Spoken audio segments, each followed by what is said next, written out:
Bismillahir Rahmanir Rahim. In the name of Allah, the most gracious, the ever merciful.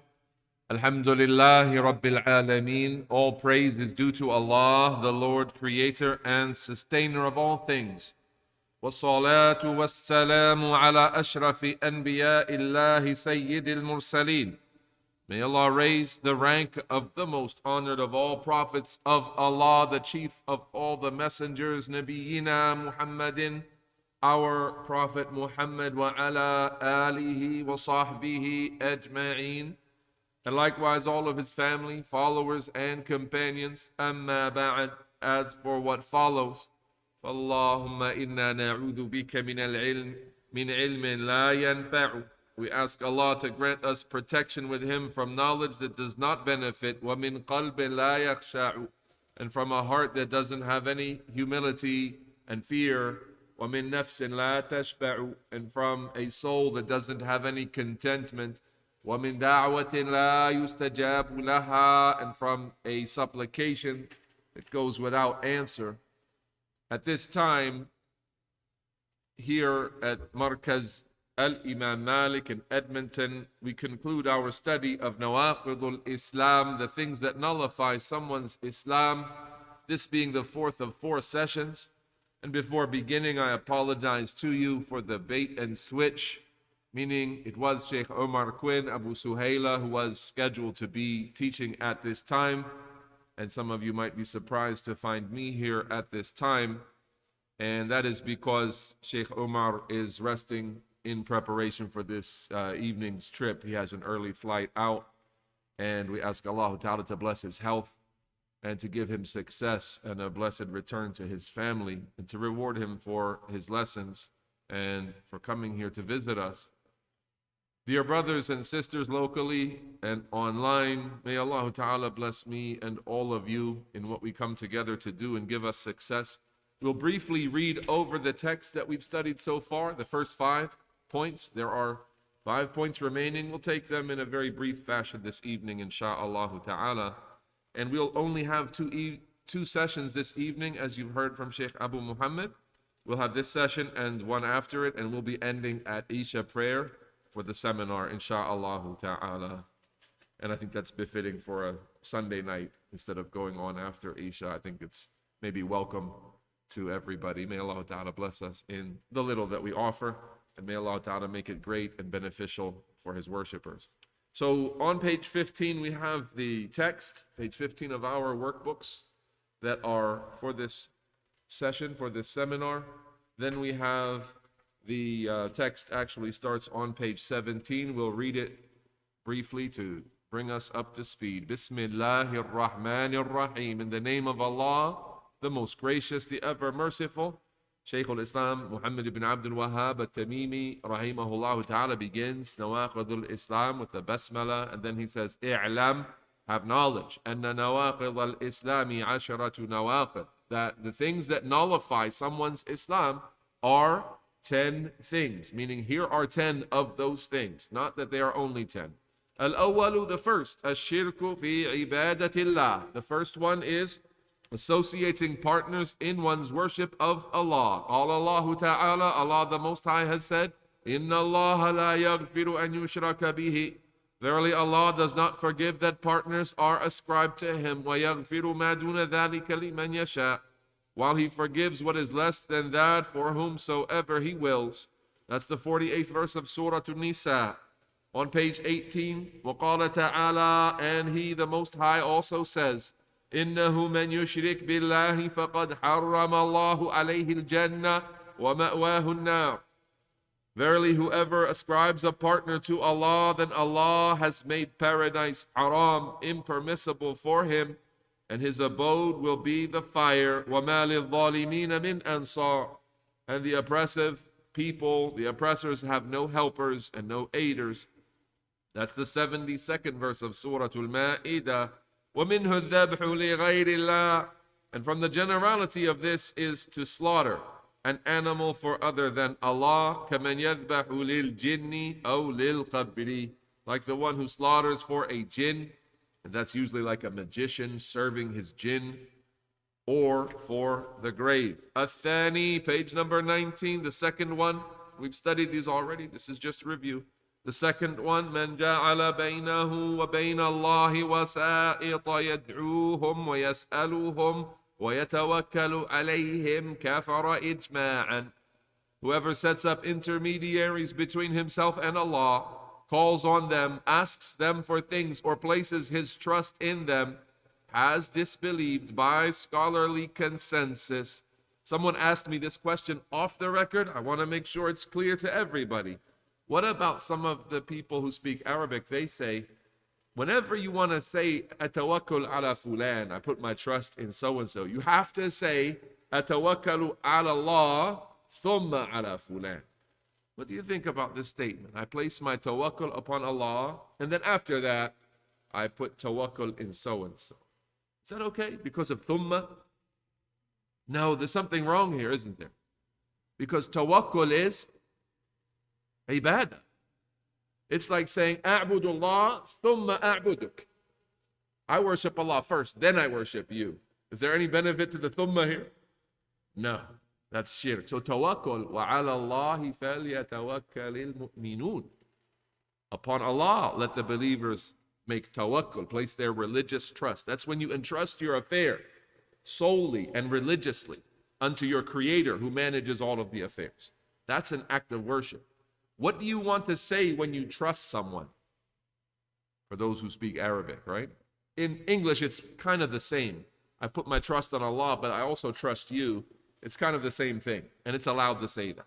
We're not saying, I put tawakkul upon you. The word tawakkul is a kind of worship, and it means to place one's heart and trust fully under the care and in the trust of the one who takes care of all things. That's for Allah alone.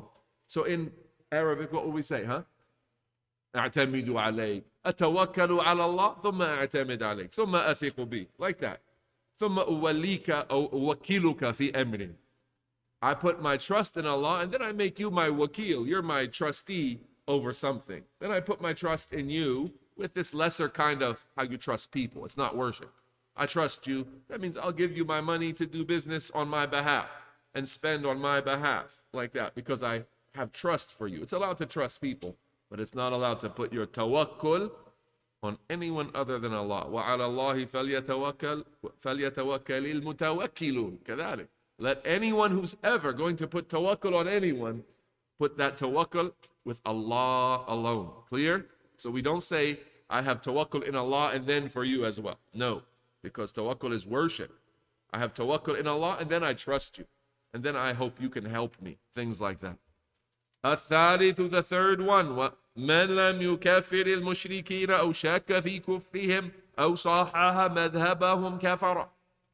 Whoever does not consider the polytheists to be actual disbelievers, doubts their disbelief, or approves of their way, has disbelieved.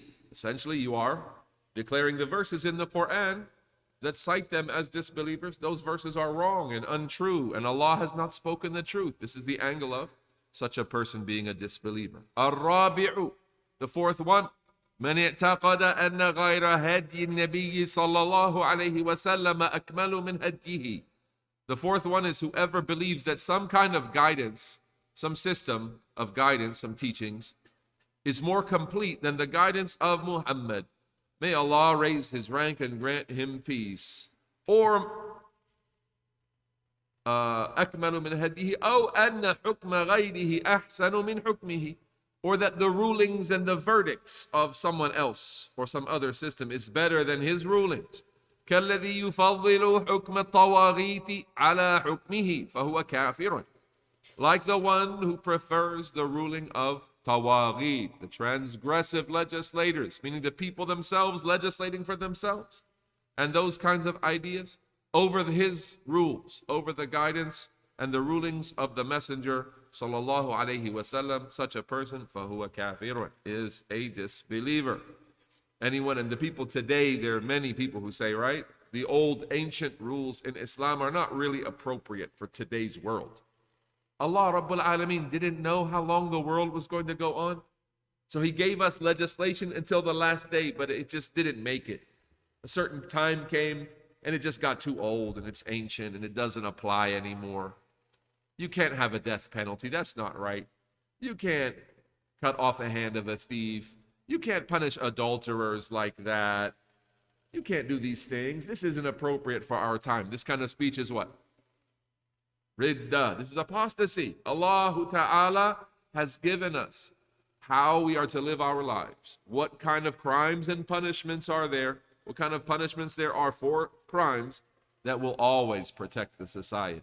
Subhanallah. Compare the modern, compassionate, quote, air quotes here for those of you listening, modern, compassionate, balanced, new ways of non-Muslim societies, democratic ideas that we all decide now that we're going to rehabilitate thieves. I mean like major thieves who steal millions of dollars or massive amounts of wealth with no excuse. We're going to jail them and educate them and rehabilitate them. We're not going to cut off their hands. Okay, you have an idea. Let's go ahead and look at your idea and how well you've done with your idea. The societies that have done this, what's the crime rate in those societies? I don't even have to hear the answer. You know. What's the crime rate in the societies where the law is you lose your hand if you steal? Lower. It's not going to go away. If they were stealing in the time of the Messenger of Allah, sallallahu alaihi wasallam, then it's not going to be eliminated. But all you need is one case, and someone really lost their hand. And everyone in the whole land says, Allahu Akbar, that is real. And everybody thinks twice. Everyone reconsiders their actions before they go after someone's property, before they steal, and so on. You want to protect the property of the people? Then do it with the command of the Creator. You'll protect the property of the people. Yes, there's collateral damage. Someone has to lose their hand. He himself, if he's repentive, this expiates his sin.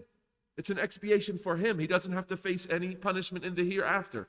And he's a walking testimony to the goodness of the Sharia and the protection of the wealth of the people. He's a constant reminder that he goes on living without a hand. He goes to shake someone's hand and there's no hand there. That means that's that thief from last year. That's that thief from 3 years ago. Subhanallah. Deterrent. A real walking deterrent from that crime remains among the people. But that's barbaric. What do you think? We say that's barbaric and ancient.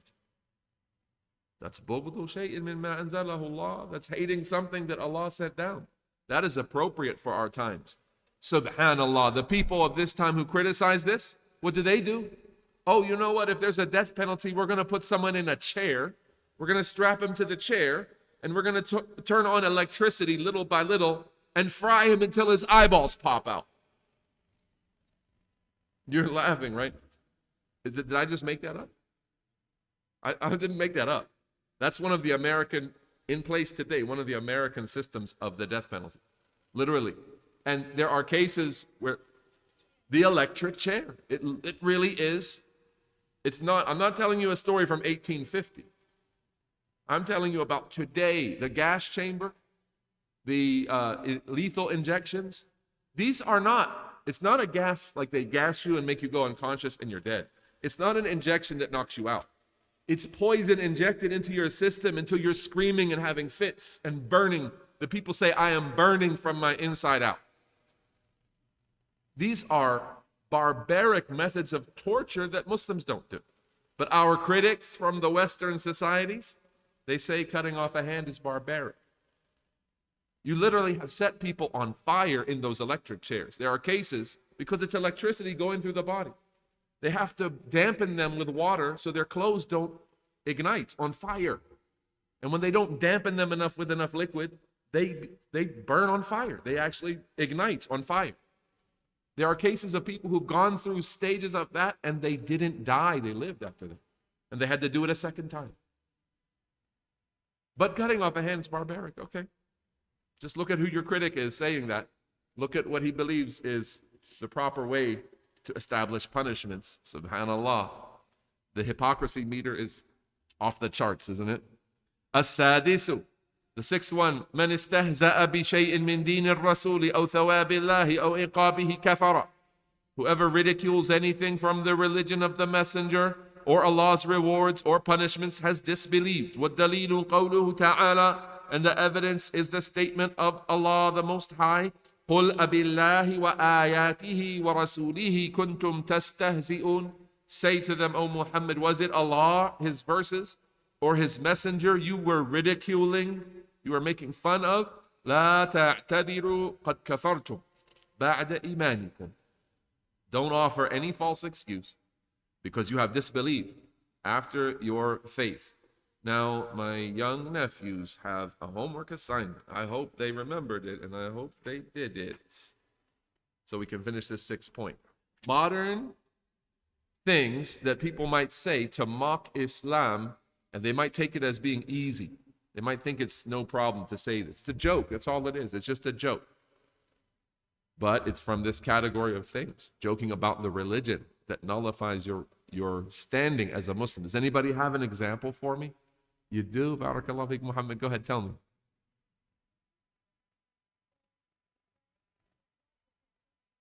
Okay, so someone has a joke about Isa, and I don't want anyone to actually say the jokes that they've heard, but a joke about Isa ibn Maryam, like him having his status, that status they claim about him, of being divine, and those kinds of things, something, the joke about that, that's actually very common, Muhammad, and you're right.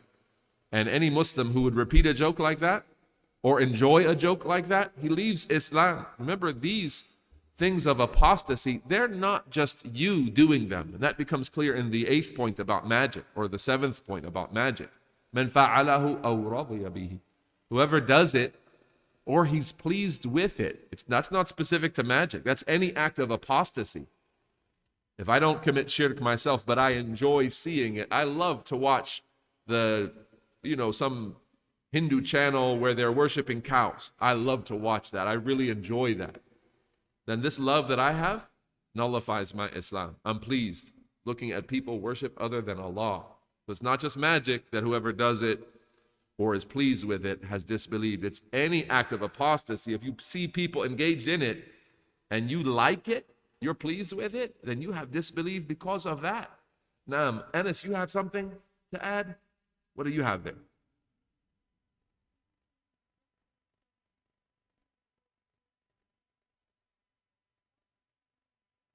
The kuffar make jokes about our Prophet sallallahu alaihi wasallam, and they say lots of terrible things. Ahsant.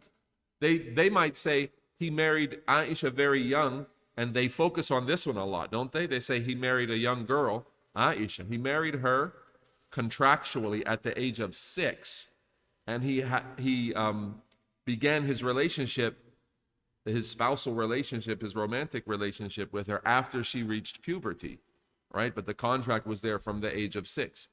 And so did all of the people of that time. Culturally, we're saying that sounds strange to us because culturally, that's far away from what we do today. But in terms of what's halal and what's haram, we don't go by the non-Muslims saying 18 years, that's the limit. And if you marry a girl who's 17, you're a criminal, you're a rapist, you're a statutory rapist and all of that. That's the non-Muslims' rules. And in America, they're not even consistent with that. In one state, you can marry a 16-year-old girl. In another state, you can marry a 15-year-old girl. In another state, maybe even 14, with parental consent, with a judge's intervention, they have conditions. So in one state, you marry a 17-year-old girl, and you're a criminal who should go to prison. And you cross the state line to another state, and you're a perfectly fine, upstanding citizen, nothing wrong with you. But just don't go over the line to that state because you're a criminal as soon as you go over that street that marks the border between the two states.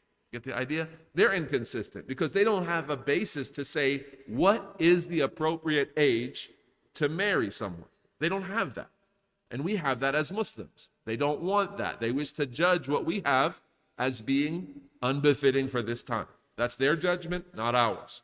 As for us, we believe that puberty for both males and females is the age from which people are physically mature enough and prepared to be married, and that's when they can be married and start their relationships as husbands and wives together. That's the physical maturity that is needed for that stage of life. Just because the people around us raise their children to be ahlul laghu wal la'ib for 20, 25 years, And at the age of 12 and 13, they're nowhere near ready to head a household. While there are places all over the world where the 12-year-old has been with his father, going to work every day, making bread. He knows how to run the whole shop and everything. He can manage. His father gets sick. He can take the shop for the whole week at 12. So we're going to tell him you can't get married. He's physically ready to get married. He's matured enough because he's been with his father, hands-on with the family business. He makes really good, solid, mature decisions. No, you have to wait till you're 18 because of America's standards. Will we go and enforce ideas on the rest of the world and claiming this is civilization and this is modernity and all of that? Can the people just live their lives with their religion and you stop interfering with them? SubhanAllah. What's your name again? Abdul Bari. I keep forgetting your name, Abdul Bari. I'm so sorry. Go ahead. People making fun of multiple wives, either with our Prophet ﷺ or any Muslim in general. You know, they say those oil sheikhs with their harams, their tents full of wives, and they laugh and joke like that. Muslims can't laugh and joke about multiple wives. That's a legislated thing that Allah Ta'ala has given us. And it's not even very common, but it's something permissible, nothing to laugh at. Now, you guys have a lot of ideas. Thank you so much. I do want to mention one that's come online, and then we're going to end with that one and move on to the next point. Thank you very much for your patience. The common thing we hear when people look at the Muslim women who wear a face veil. Did you ever hear someone say something? She looks like a ninja because her face is covered and her eyes are showing, and they say she looks like a ninja. And why do people say that? What's the point of saying ninja? What do they want other people who hear this to do? They want them to laugh. And that's funny, right? Yeah, she looks like a ninja. We're laughing. This is a noble woman in the land of disbelievers who's standing against all the culture around her to be modest and pious and to walk the way of Maryam, the mother of Isa, Mary, the mother of Jesus, to be an example of piety in appearance. And we're going to say, look, she looks like a ninja. We're going to laugh at her. And are we laughing at her shape, her personality, or her name? We're laughing at her clothing. Where's her clothing from? The religion. We're laughing at the religion. This is al-istihza'u bid-din. It's one thing, and it's a terrible thing. It's a grave, terrible sin to laugh at a Muslim, to say he's fat, or he's this shape, or he's got this disfigurement or something. To laugh at someone, that's impermissible. That's haram. It's a major sin. Sibabul Muslim, fusuq. If you're saying it to him, it's sab. It's an insult. It's fusuq with Allah Ta'ala. It's terrible. It doesn't nullify your religion. You're sinful for doing that. You need to repent. And if you say something bad about him in his absence to someone else, it gets worse. Now this is called what? Ghiba or ghaiba. Talking bad about someone. Dhikruka akhaka bima yakrahu. Mentioning something about your brother in his absence that he hates to hear. These are major sins. These are destructive, terrible, major sins. But if you're backbiting him because he goes to the masjid, because he prays the salah 5 times a day, you're saying he's always at the masjid, just back and forth to the masjid all of the time. What does he want with that place? If you're mocking him and speaking bad about him now because of the religion, now you went from a terribly destructive major sin into the worst thing, which is mockery of the religion. So you'll find that people say about the scholars today, the scholars are the pets and the puppets of the rulers. Or they're the scholars of ulama al-hayl wal nifas. They're the scholars of women's personal issues, of menses and postnatal bleeding. What's this right here? Is this just laughing at a Muslim and it's just a sin? They're being targeted for something. Why are the scholars being targeted as people who only know about women's underwear and things like that? Why? Because of hatred of the religion. Because of the religion. The religion itself is being mocked, not the individuals. So when the scholars are attacked, they're attacked because of who they are. They carry the religion. They carry the ayat of Allah and explain them to the people. They bring the narrations of the messenger to the people. That's why they're spoken ill of. And how common is that? To hear people say the scholars are puppets and, the dogs of the rulers, and the pets of the rulers, and the paid employees, and these, and on and on and on. Subhanallah. And none of that is valid criticism in Islam. There is a required level of cooperation between the scholars and the rulers. The rulers are required to make a way for the scholars to teach and to remove their worldly concerns. That means to pay them. That's been the way of the Muslims throughout history. What are you talking about? Scholars taking money from the rulers, and this is some kind of criticism. You don't even know what a valid criticism is. If the rulers who are in charge of the wealth of the Muslims did not pay the scholars to teach, they would be sinful for taking the money of the Muslims and not using it to promote the religion. They have to promote the religion. They have to help spread Islam and pay the people to be full-time callers to Islam. At the head of those people, there has to be scholars. So what are you talking about? That a salary from the government is in and of itself evidence that someone is corrupt. Where did you get that as a point of criticism? That's not from our religion to criticize someone for that.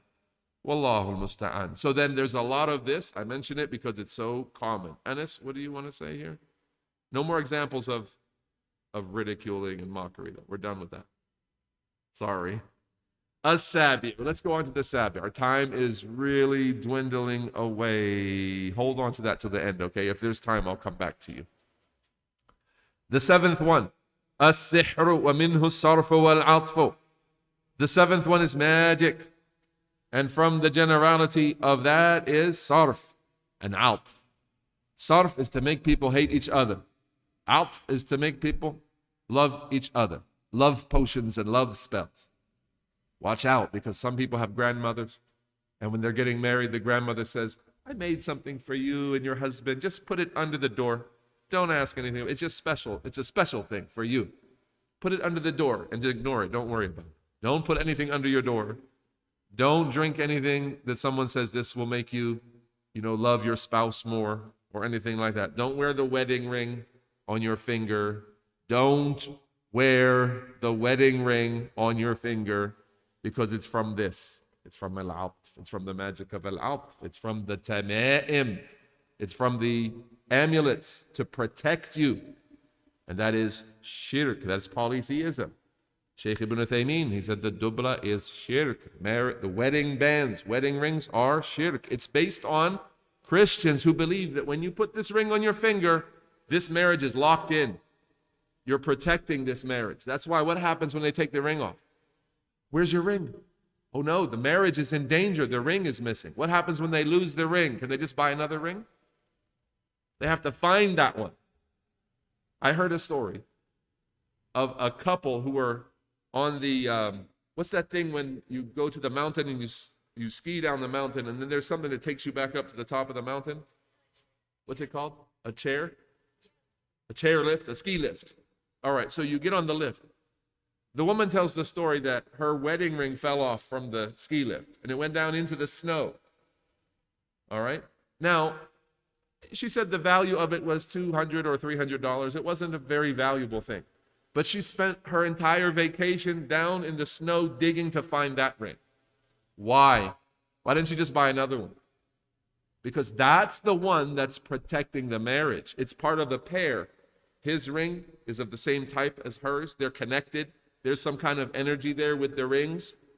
And then when a man wants to be, sneaky on his wife and cheat and sneak around, takes that ring off, and he does something, and he comes back to the house and puts the ring back on like everything is fine. They really have a lot of beliefs in these rings. It's not jewelry. No. At-tama'im shirk. It is amulets, so be warned of it, right? It's not just, some people think of magic like you're going to go to some old witch's house up in the mountains, and she's going to be, stirring a big pot with animal parts in it. And she's going to pour you a little glass of something, and she's going to say, this is a potion I made for you out of bat wings and, rat faces and all this stuff. And it's going to do whatever that you've asked, for help in.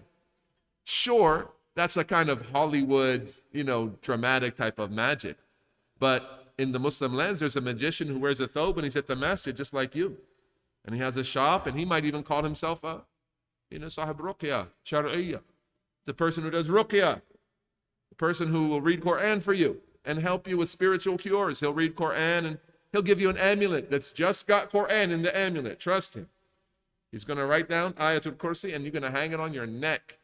You hang it on your neck and it will protect you. It's the Quran protecting you. So it's the speech of Allah. The protection is coming from Allah. Don't worry about it. How common is that for those of you who are in some of the Muslim lands? Abu Muhammad is Maghribi, so he knows about Al-Maghrib, right? And we have Libyan brothers and we have people in lands where this is common. This is very common. Subhanallah. And if you take the talisman and open it up, you'll see a table with numbers and drawings and all types of crazy things, symbols, communication for jinn. There's no ayat in there. Trickery. Got a legitimate talisman. Tiwala, tama'im, love potions and amulets. These kinds of things are all shirk. They nullify your religion. فَمَنْ فَعَلَهُ أَوْ رَضِيَ بِهِ كَفَرَ. Whoever does those things or is pleased with those things has disbelieved. وَالدَّلِيلُ قَوْلُهُ تَعَالَى. And the evidence is, and of course one of the many, many evidences in the book of Allah is, وَمَا يُعَلِّمَانِ مِنْ أَحَدٍ حَتَّى يَقُولَا إِنَّمَا نَحْنُ فِتْنَةٌ فَلَا تَكْفُرْ. They, the two angels that Allah sent as a trial to offer to the people to teach them magic, they said as part of their trial, we are only a fitna, do not disbelieve. They would warn the people that what you would learn from us is disbelief. You're saying like, how could angels teach magic, right? Is that real? Real angels that Allah sent taught magic? Absolutely.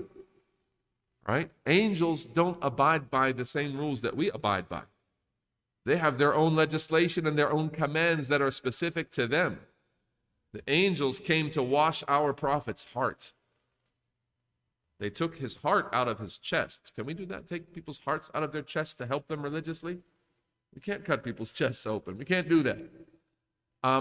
They washed. Do you guys remember what they washed the prophet's heart in? What? Zamzam water. And what was the Zamzam water in?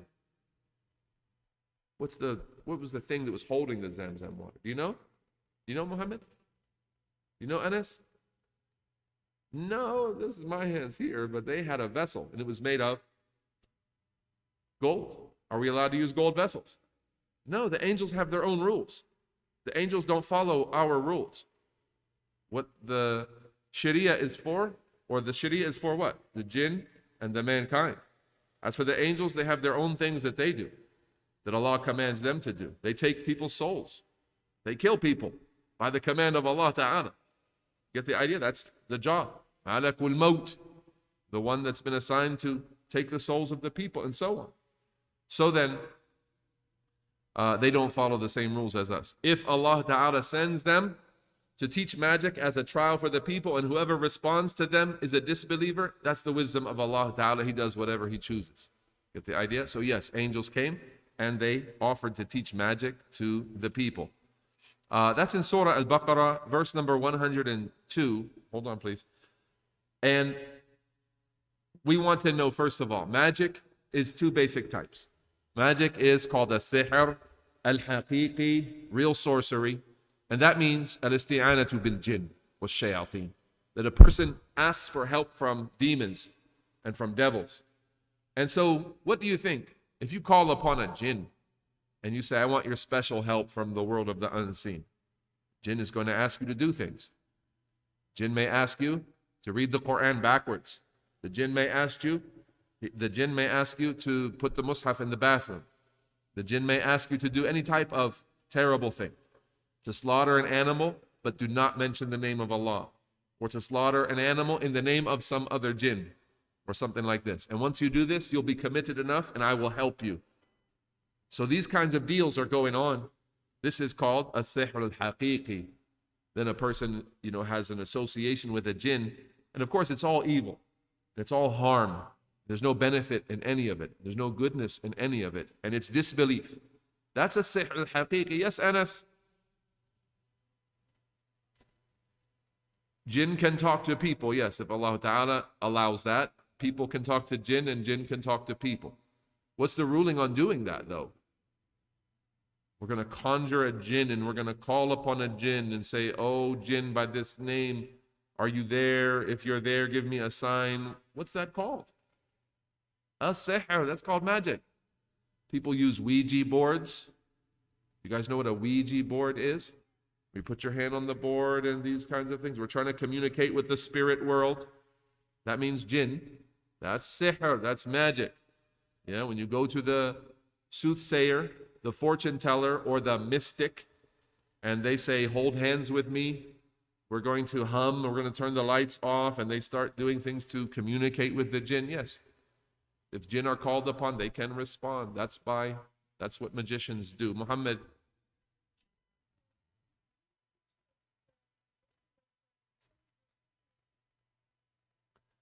it's kind of like selling your soul to the jinn. Yes, you can actually sell your soul to the jinn. You're giving up your soul. You're giving up your hereafter. There's no khalaq for you in the hereafter. There's no share of any reward for you in the hereafter. So it's more than just selling yourself. It's selling your hereafter, selling your Jannah, giving up your Jannah for some kind of relationship that's not going to be good or beneficial or prosperous for you. It's going to come back on you in this life with harm and evil, and in the hereafter, it's apostasy and it's destruction in the hellfire forever.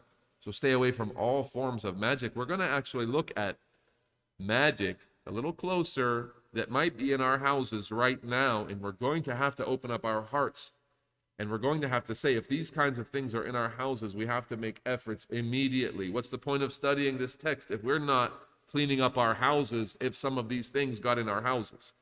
All right? So the first category of magic, let's get through the two categories here, is sorcery, genuine sorcery, contact with jinn and demons. There's another kind where someone goes, watch my hands, I have nothing in my hands, and then he does something and something appears. He does what? Tricks, illusionary tricks. Does this count as magic too? Because they call them magic tricks, right? It's not real, ahsan. It's just trickery. They're putting tricks on your eyes. He might show you that he's killing someone and taking the head off, and then he puts the head back on. It didn't really happen. He didn't really cut a person in half. There's tricks.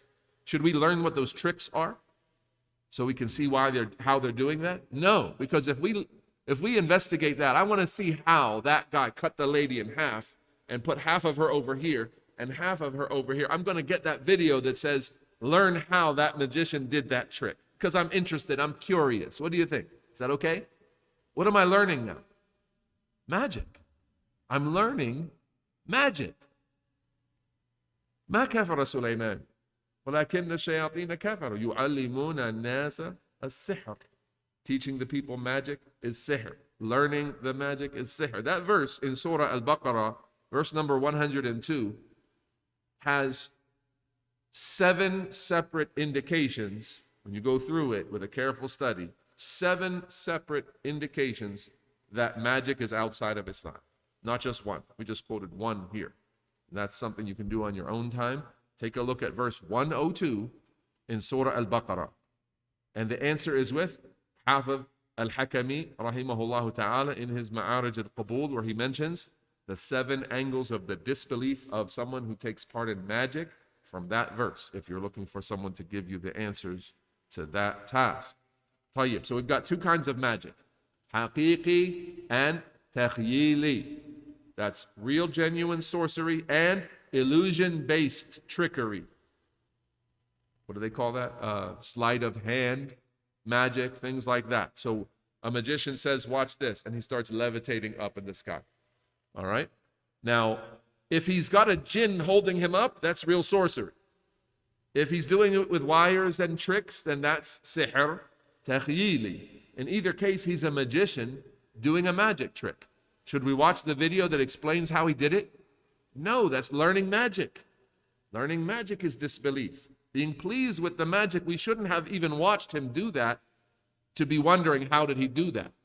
The shaitan has already tricked us and got us into now watching a magician perform a magic trick, which nullifies our religion. The scholars of Islam, some of the great scholars of today, the likes of Sheikh Ibn Baz, the Lajna with an official fatwa, Sheikh Salih al-Fawzan and others, they say, السحر بنوعيه كفر مخرج من الملة.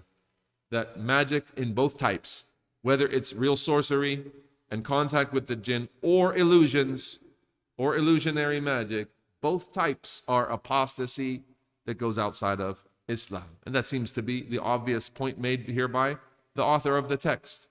He tells us about magic and that it's something that nullifies the religion. He doesn't distinguish between the two types. As Sheikh Salih al-Fawzan says, those who distinguish between the two types, they are contradicting the evidences of the Quran and the Sunnah on the topic. There's no indication in the evidences of the book and the Sunnah that these two types of magic have two different rulings, but rather they are both called sihr, and they are both apostasy from the generality of apostasy here. Al-Imam Ibn al-Qayyim, he said in his famous book Zad al-Ma'ad, أخرج الترمذي عنه صلى الله عليه وسلم.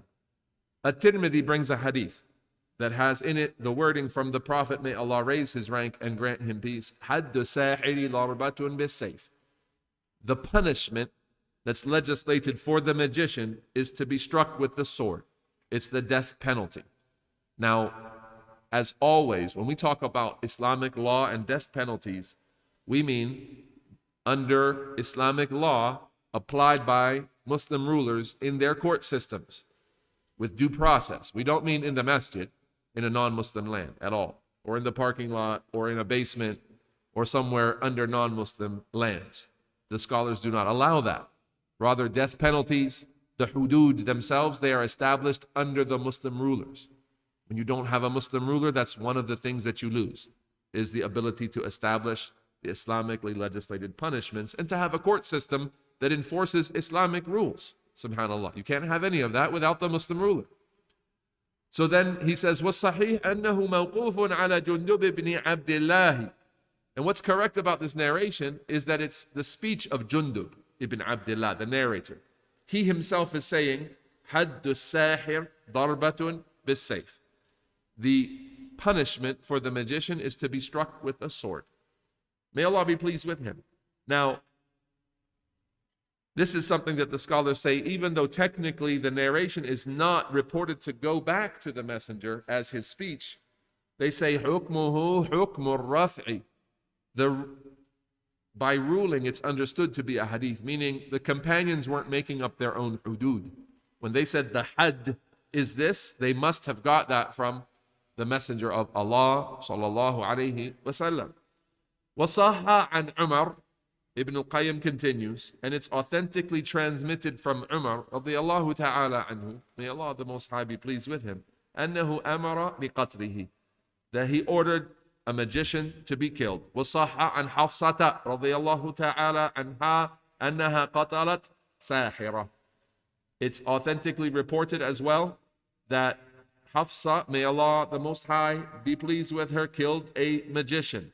مدبرة سحرتها, a servant of hers that put magic on her. فأنكر عليها عثمان. Uthman did not like that from her. Uthman, in his leadership, he objected to Hafsa doing that. But why? إذ فعلته دون أمره. As she went ahead of the governmental ruler and applied the punishment herself. So he had a problem with that, rightly so. And the Islamic punishments are not for each individual to catch someone and put the punishment on them, but they refer them to the authorities. I caught this criminal in this behavior. Then there's due process with the authorities, not individuals like vigilantes. So in this case, Hafsa applying the death penalty, Hafsa has an angle of being correct to defend her honor, radiyallahu anha, because why? There are some of the statements of the scholars that the Sahaba were ulil amr. The Sahaba themselves, because of the knowledge they had from Allah and His Messenger, they themselves were ulil amr, as people of knowledge. And remember, the people of knowledge, they are two types. They are governmental leaders and they are scholars. The very best of the scholars are the companions of the Messenger of Allah sallallahu alaihi wasallam. So she knew the ruling and she implemented it, radiyallahu anha. Uthman objected. وروي عن عائشة رضي الله تعالى عنها أيضا أنها قتلت مدبرة سحرتها. مدبرة سحرتها. And it's also been reported that Aisha also had a servant that put magic on her and she killed that servant. وَرُوِيَ أَنَّهَا بَاعَتْهَا, and it's also reported that she sold her off. ذَكَرَهُ ابْنُ الْمُنذِرِ وَغَيْرُهُ. That's been mentioned by Ibn al-Mundhir and others. The point here is Jundub ibn Abdullah, Jundub al-Khayr, the Jundub of goodness. He was in the court of one of the rulers, and he saw the ruler was being entertained by an illusionary magician. What kind of magician? An illusionary magician who was pretending to remove someone's head and take it from its place and then put it back on and bring him back to life. What did Jundub do? Does anyone know the story? Jundub went directly to him, pulled the sword out, and cut his head off. Right? And he said, in some of the reports that are attributed to him, إِن كَانَ صَادِقًا فَلْيُحْيِ نَفْسَهُ. If he's truthful, let him bring himself back. Right? This was in the presence of the ruler who jailed Jundub. Again, the same idea, implementing the rulings without the governmental rulers, that's always going to be a clash and a problem. Not that the killing of a magician is a problem, but how it was done without the due process, right? That was a point of objection. But with that, the ulama refer to Jundub as Jundub al-Khayr, the Jundub of goodness, for this implementation of what he knew from the Messenger of Allah, sallallahu alayhi wasallam. With that, we understand that, again, like Sheikh Salih al-Fawzan said, to distinguish between the two types of magic is against the evidences. Did Jundub say, I can't kill him because it's only illusionary magic? Or did Jundub take his life using what he narrates from the Messenger, or what he must have learned from the Messenger sallallahu alayhi wasallam? Now, here's the problem. Here's the difficult issue for us tonight, and it might be uncomfortable for us. Yes. Exactly. In the book of Allah, what were they doing? Takhyili. They were سحروا أعين الناس واسترهبوهم وجاءوا بسحر عظيم. They scared the people by what? By putting tricks on their eyes. And they would make the ropes that they threw down, or the sticks that they threw down, seem like snakes moving about. But they're fake. It was a trick. It was an illusion. But they are sahara, as Allah Ta'ala has named them. They're magicians in the book of Allah. Again, the distinction in ruling between them is not supported by the evidence. That they're both disbelievers. The illusionary magician and the sorcerer contacting jinn, both of them are magicians, and both of them have the same ruling. There's some differing on that point.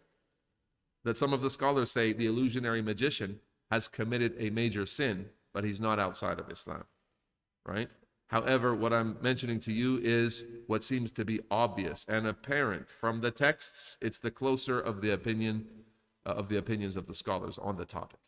Now, you'll find some words attributed to Al-Imam al-Shafi'i that everyone holds to. You'll find dawah organizations quoting Al-Imam al-Shafi'i, saying that you look into the magic, and if you see like scientific methods were being used, if you can explain how he did it, then it's not sorcery. There's no jinn involved.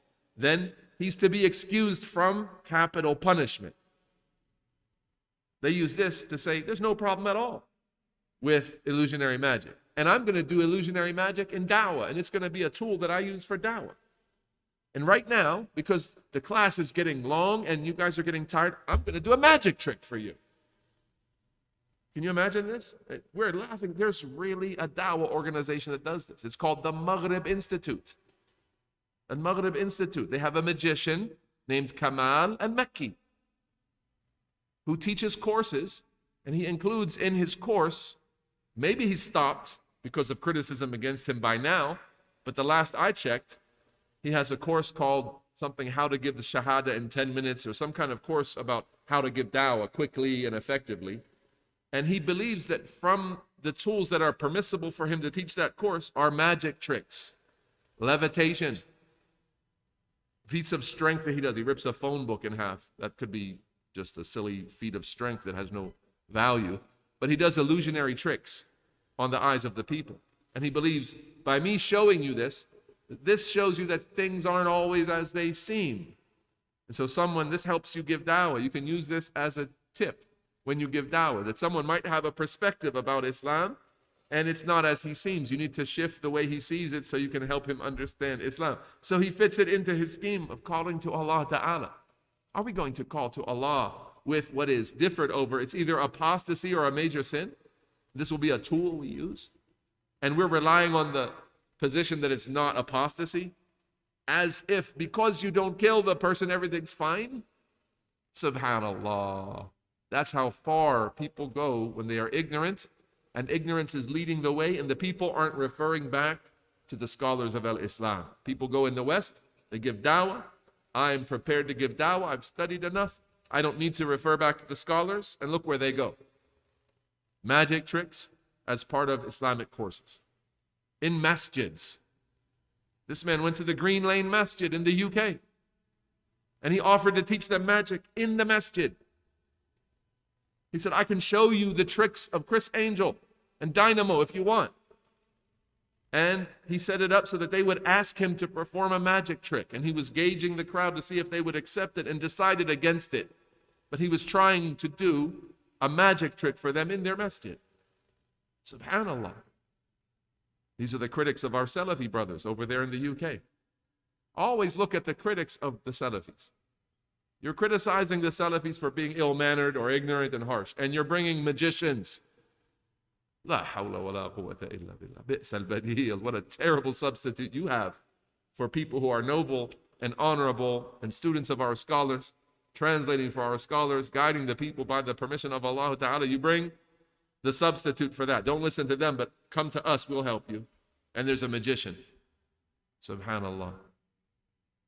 So then here's the hard part for us tonight. What's in our homes that is, maybe not we're not doing magic, but there's something about magic in our homes. There's some culture, there's some media, there's some portrayals of magic that are in Muslim homes. What are they? Cartoons.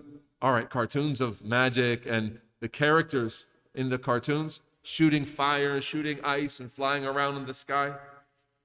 What do you call someone who flies in the sky and shoots fire from his hands? Don't say mutant. Don't say superhero. That's the word that is used to trick you into watching a magician. If it's a magician with a staff and it's an old-fashioned one, you go, I don't watch magic. But now he's got a suit on and he flies around in the sky shooting electricity and shooting fire. Typically throughout history, everyone knew that if you hear about a man flying in the sky shooting electricity and shooting fire at people, that's a magician. But put an S on his chest and he's Superman. He's a hero. We love him. He can't die. He's Qayyum. Can't die. He's ever living. He sustains the earth too. He's the protector of the earth. Are we going into some dangerous zones here aside from magic? We're infringing upon rububiyyah now. We've got a protector of the earth other than Allah. Subhanallah. Someone who flies around and shoots things out of his eyes, and he's invincible. We've got a green man that gets angry and he turns into a big nasty jinn. He's the hero though. He's our friend. He's our ally. We love jinn. We love magicians. We just don't call them jinn and magicians. Give them other names. He's the Incredible Hulk. He's incredible, right? What about a little bit more obvious than this? Do we have any actual magician in a story that we might watch or read about? Harry Potter, is that popular? Does that go into some Muslim households? Yeah. Well, so who is Harry Potter? He's a magician. And what kind of school does he go to? A magician's school. Who are his teachers? Magicians. And how does he fight people? How does he oppose his enemies? Magic. What kind of magic? Oh, he has to wave a wand. He has to have a wand that's made out of certain magical properties. He has to wave it a certain way. He has to think of special things in his heart, and he has to say certain phrases on his tongue. All these things have to come together for his magic to work. But it's not real. Don't worry about it. Just watch it and enjoy it. What do you think? Can a Muslim household sit together and watch the Harry Potter movie? and enjoy? Some of us have been lax on this issue. Some of us are unaware about this. It's really important not to be arrogant and say, who is he? Every Muslim watches that. It's on all the TV channels and everybody watches that. Yeah, you're in the non-Muslim lands. There's harm all around you. It's not a proof that it's all around you and everybody's doing it. The Book of Allah has come to you. The Sunnah of the Messenger of Allah has come to you. Bring your Harry Potter books to the masjid for people here to help you in getting rid of them. We'll give you, insha'Allah ta'ala, books on Tawheed, beneficial things to replace those things. Get them out of your houses. Get the movies, the CDs, the video games, all of the things related to Harry Potter and cultures, whether it's Harry Potter or what's some other series of shows and movies that have magicians in them. The Hobbit. Anybody ever heard of The Hobbit? There's a Hobbit. There's other ones. It's not just Harry Potter. But did you know Harry Potter, the series of books, is the most, the biggest selling book in the history of publications? That's how serious it is. It's everywhere. It's hard to find a young man that doesn't know Harry Potter, what he looks like, who his friends are, these kinds of things. As Muslims, look at our text here. السابع السحر ومنه الصرف والعطف فمن فعله أو رضي به كفر. Magic. Like love potions and love charms and spells to cause hatred between people. Whoever does that or is pleased with it, you don't have to do it yourself, but you're pleased with it, then what happens? But kafar, this is the most serious type of violation we could even be saying. I'm not here saying that there's a sin committed and we have to repent.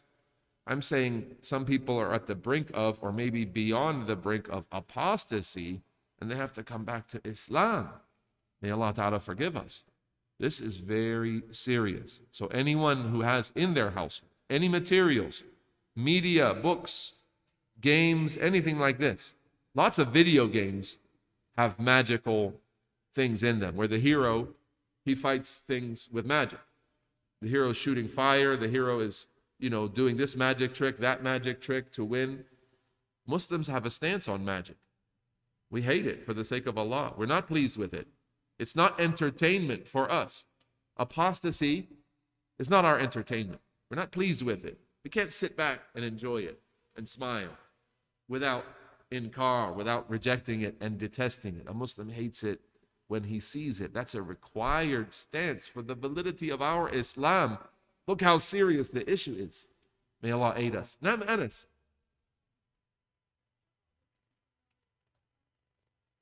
You're not going to be able to ask me about all those video games and all those characters because they're all I don't know them. First of all, I'm an old man. I'm the wrong side of 50 years old, and you're going to ask me about Mario. I do happen to know about Mario, okay? I do happen to know that he just jumps on mushrooms, right? He just jumps on cockroaches. And he eats mushrooms. And he eats this one flower. And what's that flower do when he eats that one flower, if we really want to get into it? He gets bigger. Not the one when he gets bigger, but the one when he turns red and yellow. The fire, what's happening now? And now he starts shooting fire, and okay. It went from a guy jumping on a mushroom, seems innocent enough, right? Eating mushrooms to get bigger. Allah knows best. Is that a gateway to drug abuse? I don't know. The more serious concern is what happens when after he eats the mushroom, and then there's the flower that pops up, and he eats that flower, and all of a sudden, he can shoot fireballs everywhere, right? Now, like I said in the past, the guy flying around shooting fireballs in the past has always been known as a magician, all right? Sometimes there's a fighting game. In the fighting game, one guy shoots a fireball at the other guy. Get the idea? There's magic being used in all types of these things. Parents need to be involved in whatever entertainment their children are involved in. Sit with your children. If you have a video game system in your house, sit down with your children and play with them. If it's good halal things, then there's no problem, right? But if you come across things and you say, A'udhu billah, this has been in my house, then take steps to correct those things. Take steps to correct those things, seeking the aid and assistance of Allah and seeking His pleasure alone. This is tazkiyah and tarbiyah, right? This is purifying ourselves, our households, our belief system, the way our children are raised, the way they're brought up. We've got to purify that. It's great that they're in the masjid studying Quran, but it should not be the case that they go from the very best place on earth, the house of Allah, studying the very best speech, the speech of Allah, and then they go to the worst of actions. They play a video game where their character is a magician, shooting fire and doing magical spells on people and all of that. We shouldn't go from this to that. That should be very distant from Abna'ul Quran, the youth that are raised on the Quran. May Allah Ta'ala give us better. It shows the need for us to be involved as parents. It's not sufficient that you have good teachers or the people at the masjid are taking good care of your child when your child's at the masjid. You have to be involved. And sometimes you have to put your phone down and you have to engage with your children at home and spend a quality hour or two every day with your children to know what they're going through, to know what they're facing. And you're there with them, right? And don't be condemning and very negative, but be cooperative with them and discuss the issue with them. You find something that shouldn't be in the house, then walk through it with them, talk through it with them. Meaning, is this something that we're allowed to do as Muslims? Is this pleasing to Allah? Or did we make a mistake when we bought this game or this movie or this media or whatever it is? Did we make a mistake? If we made a mistake, how can we fix it? You ask your son. It's one thing to do that and walk through the whole situation with him. And you're with him listening and you want him to give you an idea about how you can fix a situation. And he suggests maybe that we get rid of the game. And you say, hey, I think that's a really good idea. And you're together formulating a plan of action to fix the situation versus haram alayk, how did you get this game in the house? Shame on you. In both cases, we're going to remove the evil, but look how one is versus the other. Which one do you think is going to have your child with you? You know, the first case, right? Where let's talk about this. You think this is okay for us to keep this in the house? And let's hear your ideas. What about the magical elements here? What about what we heard in the class and so on, applying that?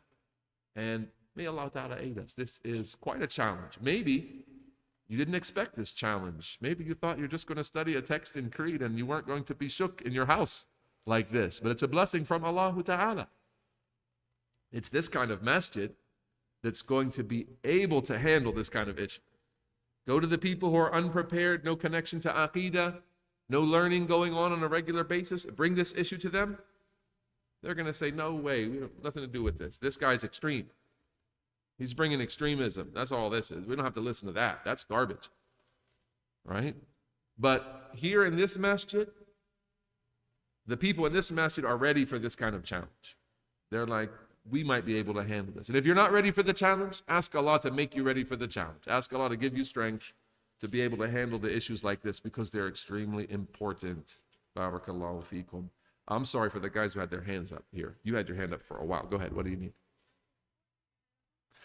I just said about Anis's question, you're not going to be able to ask me about these things. Now, see, he asked about Mario, and Mario happens to be from the 80s.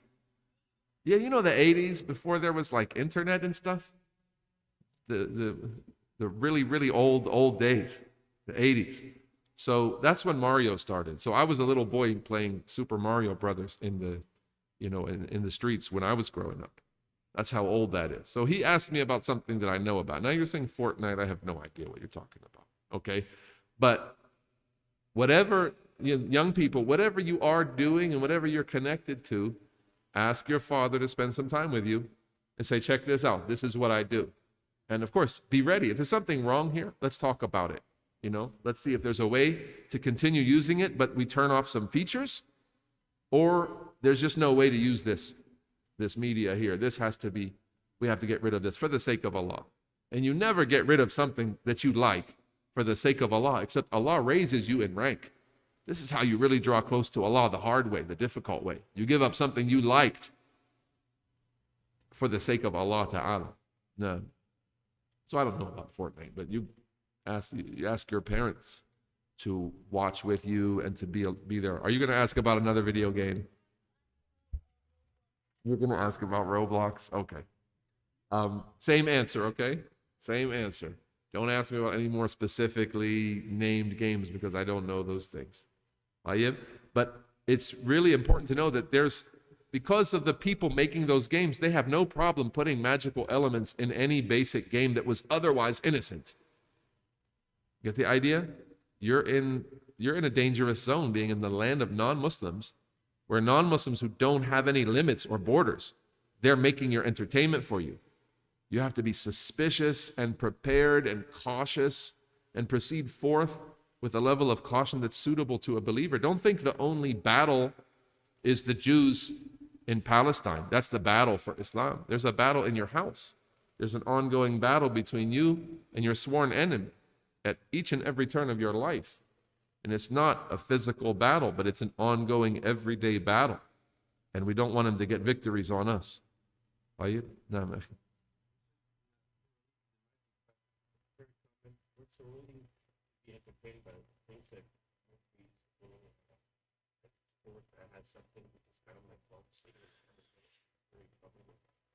As a general rule, what's the ruling on entertainment with things that are impermissible? Apply what you've learned today. If you're not allowed to be entertained by apostasy, are you allowed to be entertained by disobedience to Allah? Should you be watching a comedy about people dating, flirting and mingling and these kinds of things when that's disobedience? Should you be enjoying lifestyle, the actual actions of people doing things that are impermissible? Is there something in your heart that's supposed to go off there? When you see the disobedience of Allah, you're supposed to hate it, right? Just think in light of the hadith from your messenger sallallahu alaihi wasallam, man ra'a minkum munkaran falyughayyirhu biyadihi. Whoever of you sees an evil thing, that's the disobedience of Allah in any form, major sin or minor sin, let him change it with his hand. You change it with your hand when you're in authority. That's your TV in your house. You have the authority to change that. Get the idea? You see a statue of something worshipped along with Allah in a museum, and you want to break it. You can't do it because you don't have authority here. So you change things with your hands when you have the authority. So in your house, you're the authority, right? Outside of your house, you're not the authority.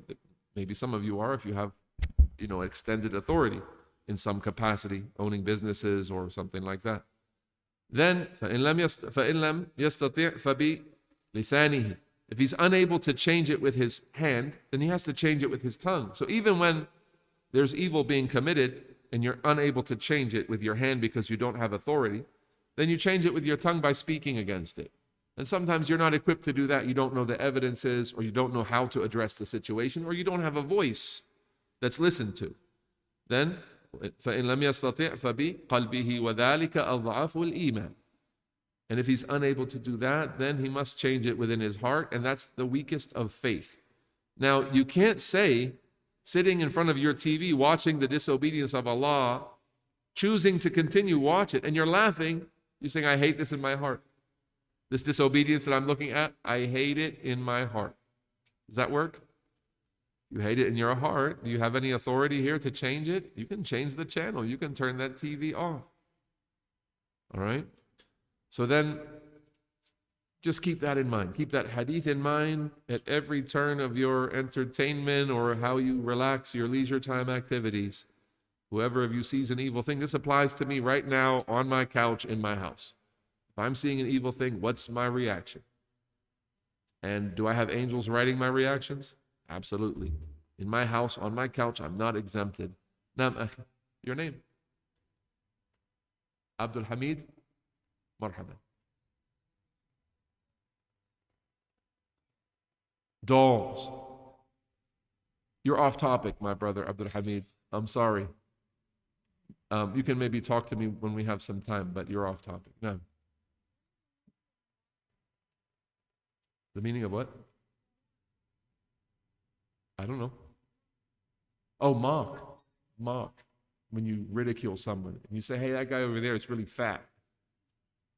Look how fat that guy is. That's mocking someone. All right? It's to laugh at someone. Yeah. Is that allowed to do? But what if he's really fat? I'm not lying. He's really fat. So, is it okay? It's true. ذِكْرُكَ أَخَاكَ بِمَا يَكْرَهُ. It's mentioning backbiting. It's mentioning about your brother what he doesn't like. If it's true, it's a major sin. It's backbiting. If it's false, now you're lying on him. It's even worse. So it's a major sin. Mocking. Anas.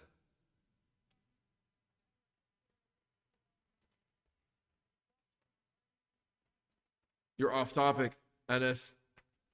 You're off topic. We're talking about apostasy. We got into a little bit of entertainment, but just because we discussed issues of entertainment, you can't just ask about any kind of entertainment at this time. We got to focus here. Allow me, guys, to get back to a thamin here. Or maybe I'm just going to have to leave. What we'll do here is I'll read out the rest of the risala, the rest of the topic. It's 3 nullifiers remaining without any explanation or with just a word of explanation so we can finish the book. And we'll have to call it a night for this topic before Sheikh Abu Muhammad comes out and finishes his topic.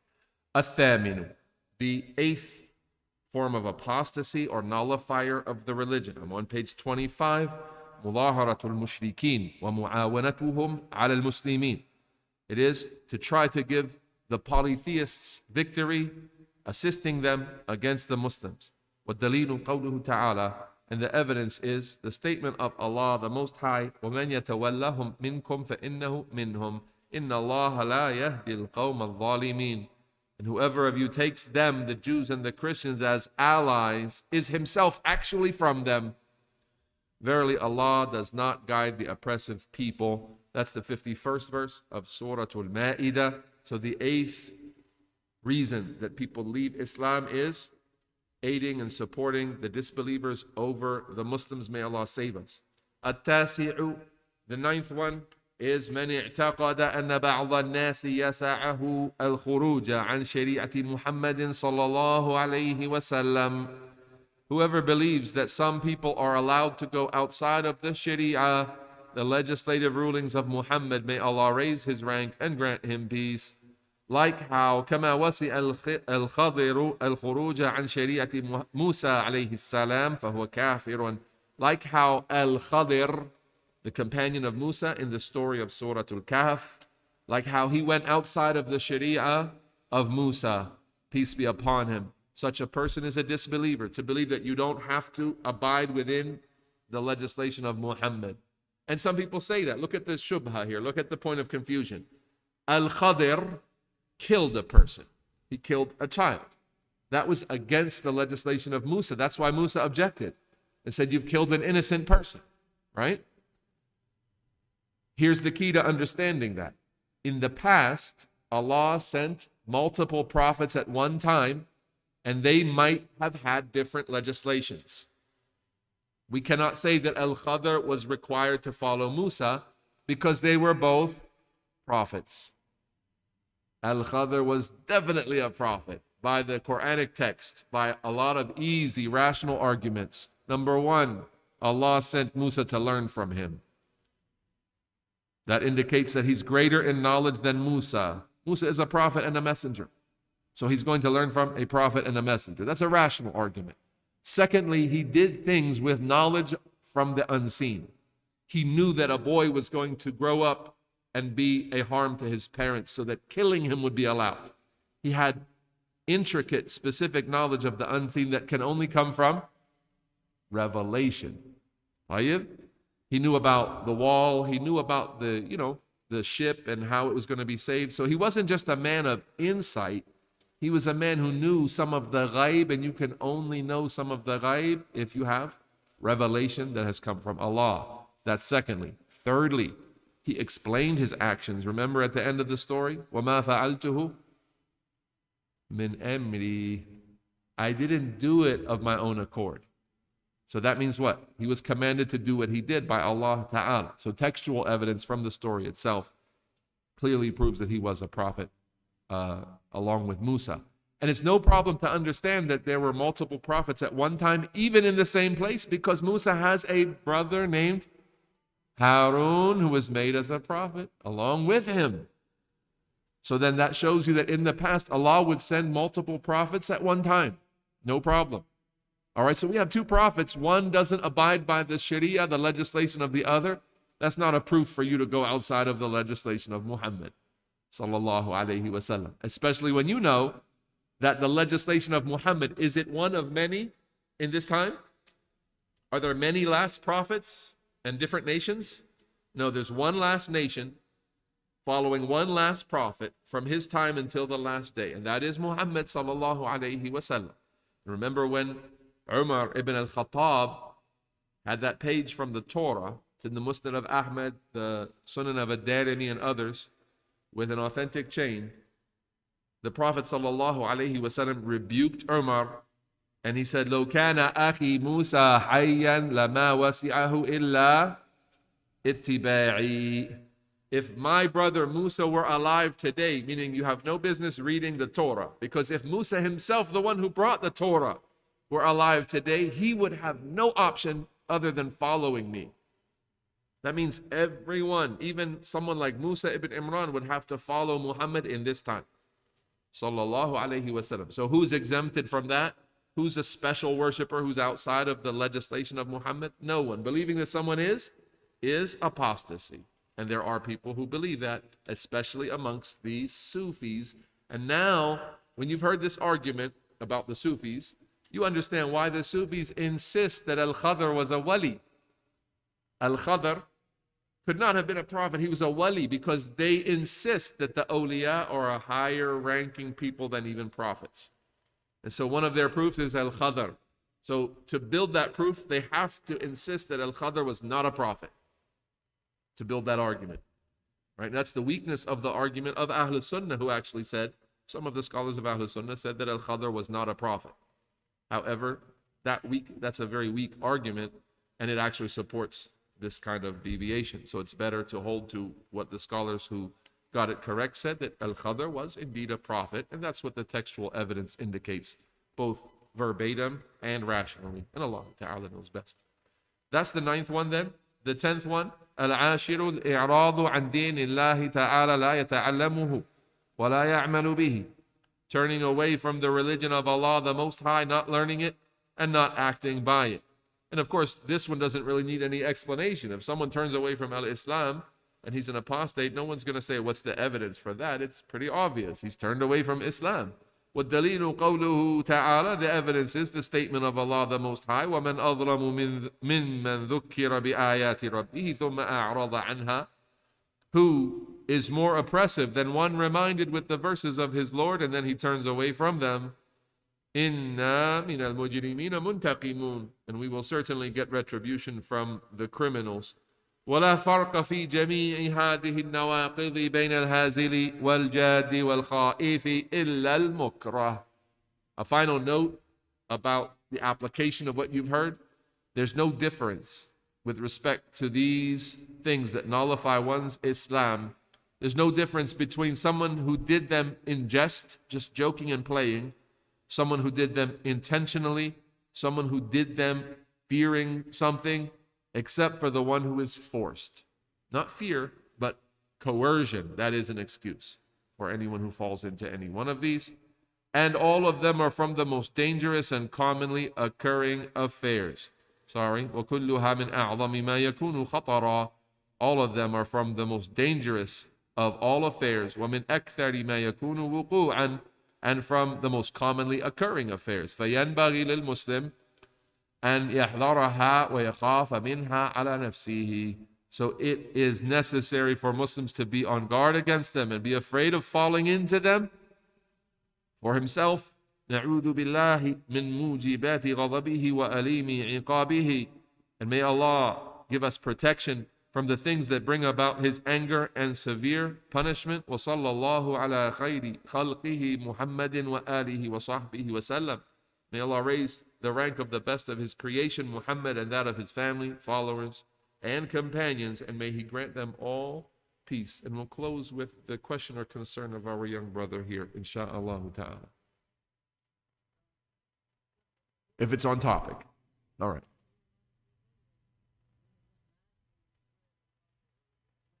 They say some word of abuse, right? Absolutely. Sab, even though it's not mentioned here in these 10, Sabbullahi, or Sabbur Rasul, saying a word of insult against Allah, or a word of abuse or insult against our Prophet sallallahu alaihi wasallam, that is apostasy. Absolutely. May Allah Ta'ala save us from that, subhanAllah. With that, I have to give you guys 5 minutes to freshen up and get ready for Sheikh Abu Muhammad. I've gone way beyond my time. May Allah Ta'ala bless you. Alhamdulillah, we were able to finish the Risala. Sorry that the last few points didn't get enough attention and explanation. May Allah Ta'ala give us what is better than what I might have offered. And Allah, the Most High, knows best. سبحانك اللهم وبحمدك أشهد أن لا إله إلا أنت أستغفرك وأتوب إليك وصل اللهم وسلم وبارك على نبينا محمد وعلى آله وصحبه أجمعين.